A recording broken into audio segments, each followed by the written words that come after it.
அழகிய கடற்கரை. பாண்டிச்சேரிக்கு அருகில் பிரெஞ்சு காலனி என்று காரைக்கால் மக்கள் உயர்வாகவும் பெருமையாகவும் தனக்குத்தானே சொல்லக்கூடிய காரைக்கால் கடற்கரை.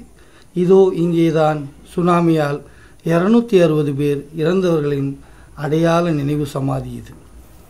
இன்று இந்த கடலில் தினம் தினம் ஒரு ஆளை ஆட்கொள்கிறது. இந்த கடலில் யாரும் குளிக்க முடியாது. இதோ கடற்கரை உணவு சாப்பிடும் கடைகள் ஏராளம். இங்கே பன்னிகள் கூட இன்று சுதந்திரமாகவும் சந்தோஷமாகவும் வலம் வருகின்றன. அற்புத காட்சிகளை பாருங்கள். இதுவும் பிரெஞ்சு காலனியின் அதிசயங்கள். நீங்கள் பிரான்சில் கூட பார்க்க முடியாத கருப்பு பன்னிகளை இங்கே நீங்கள் காணலாம். இன்று பன்னிகள் அழகாக வலம் வருவதை நீங்கள் காணலாம். சாப்பிடும் இடத்தில் ஒரு பன்னி விட்டம் போடுவதை பாருங்கள்.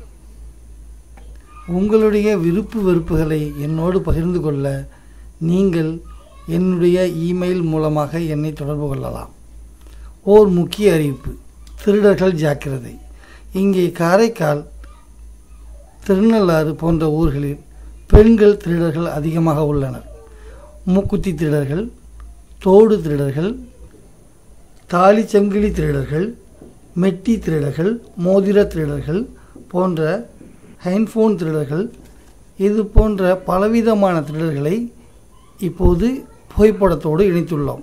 நீங்கள் அந்த ஊர்களுக்கு செல்லும் பொழுது உங்களுடைய பணப்பைகள், ஃபோன்கள் போன்றவற்றை பாதுகாக்காக பார்த்துக்கொள்ளும். நன்றி, வணக்கம்.